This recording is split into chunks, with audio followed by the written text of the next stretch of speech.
Good afternoon, class. Today we are starting a new chapter which is biodiversity. Let's start the class. Biodiversity can be defined as the occurrence of different types of genes pool, species, habitat and ecosystem in a given area, which means कि आपका एक particular given area में कितने type के genes present हैं, कितने type के आपके स्पीशीज़ प्रेजेंट हैं, कितने हैबिटेट प्रेजेंट है, ये ओवरऑल आपका बताता है कि बायोडाइवर्सिटी क्या होता है, बायोडाइवर्सिटी को रिप्रेजेंट करता है। बायोडाइवर्सिटी आपका वर्ड जो है वो दो वर्ड से मिलके बना है। First one is bio and second one is diversity. तो bio means life and diversity means variety of organisms. तो in a particular area the number of और the totality of organism present is known as biodiversity. Now biodiversity can be divided into following three levels. Okay, first one is genetic diversity, second is species diversity and third is ecological diversity. Genetic diversity is the genetic level. In genetic diversity we can see that number of genes present in a particular area.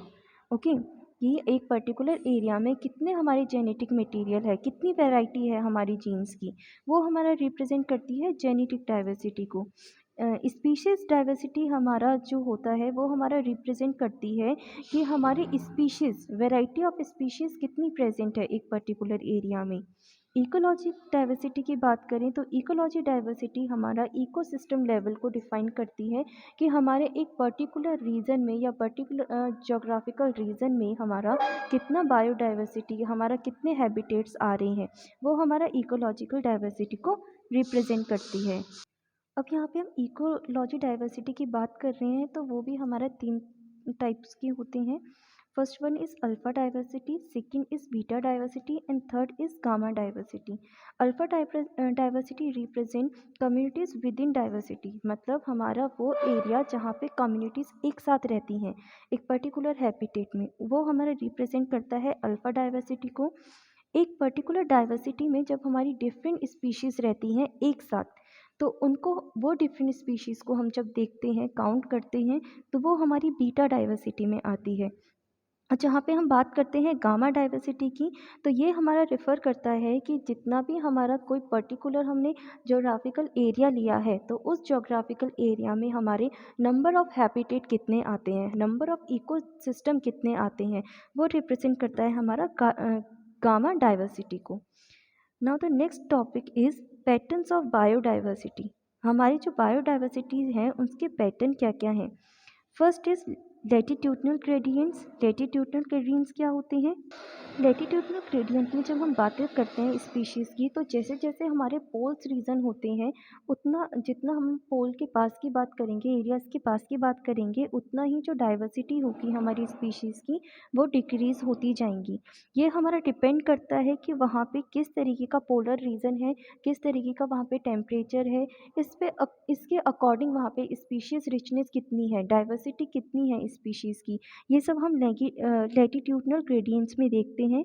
इसके हमारे reason है, the tropical region have reminded undistributed for several years. हमारा जो tropical regions है वो अनडिस्ट्रीब्यूट है काफ़ी समय से.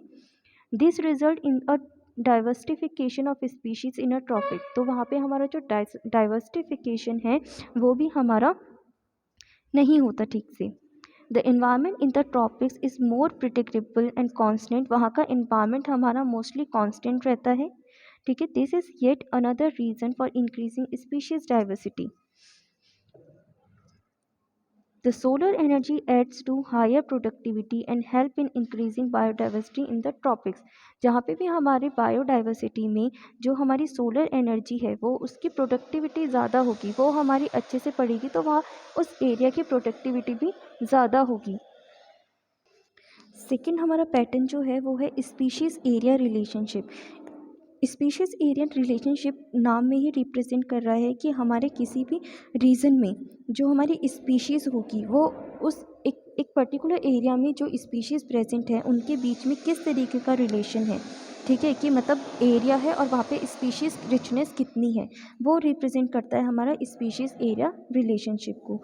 ये हमारा ग्राफ के थ्रू रिप्रेजेंट किया जाता है, जैसे कि आप यहाँ पे ग्राफ में देख रहे हो कि आपका एक्स एक्सिस में एरिया दिखाया गया है और आपका वाई एक्सिस में स्पीशीज रिचनेस दिखाई गई है।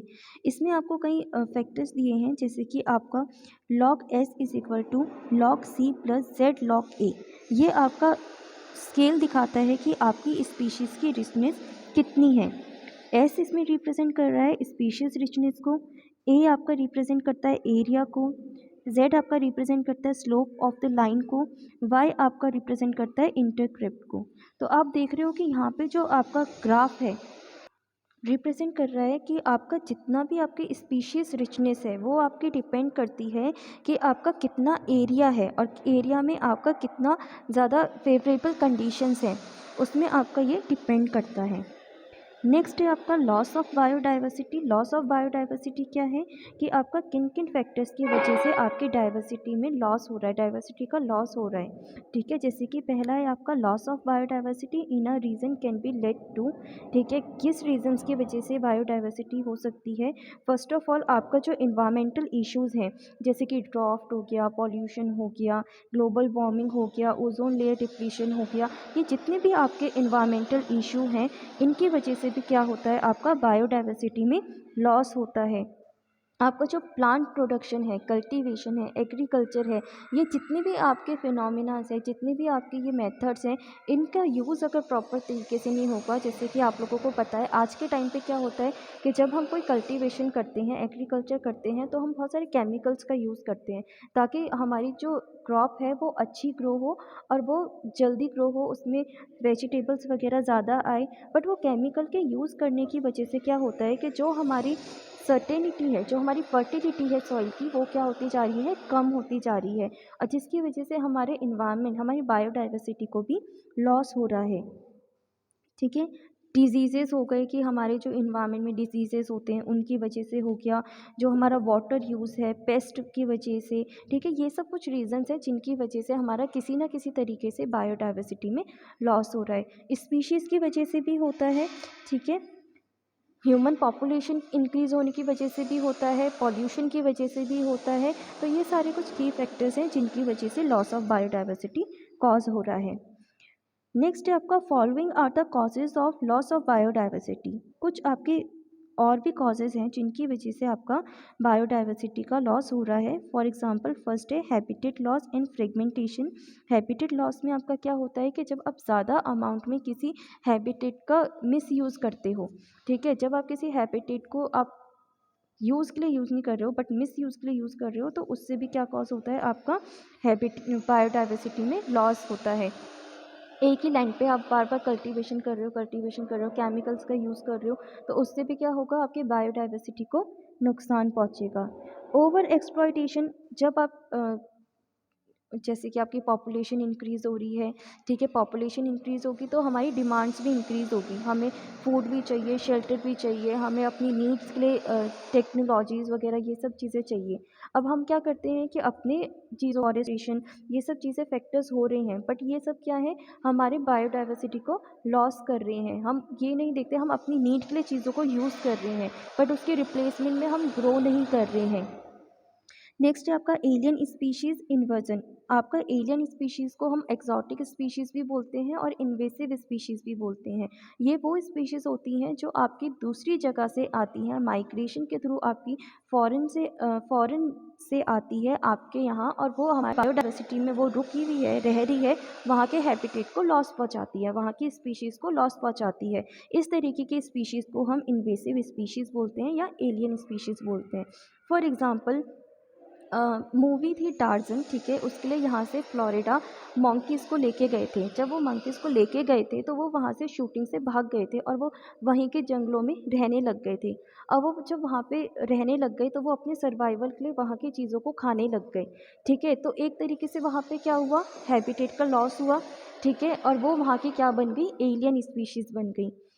आपके साउथ अफ्रीकन स्नेल जो आपके साउथ अफ्रीका से आए थे। ठीक है, पर्टिकुलर एरिया में आके उन्होंने क्या किया था, क्योंकि वो स्नेल जाइंट स्नेल थे, वो बड़े स्नेल थे, तो उन्होंने लार्ज अमाउंट में क्रॉप्स को डिस्ट्रॉय करना स्टार्ट कर दिया था, खाना स्टार्ट कर दिया था, जिस वजह से क्या हो रहा था कि कोई भी फसल नहीं हो पा रही थी।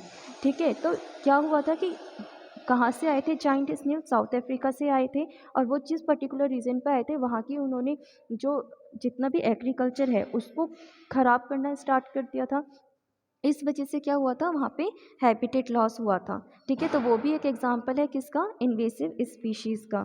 तो इसी तरीके की जो स्पीशीज़ हैं जो बाहर से आती हैं और हमारे एनवायरनमेंट को ख़राब करती है, एनवायरनमेंट को लॉस पहुँचाती है, हैबिटेट को लॉस पहुँचाती है, इस तरीके की स्पीशीज़ को हम एलियन स्पीशीज़ बोलते हैं।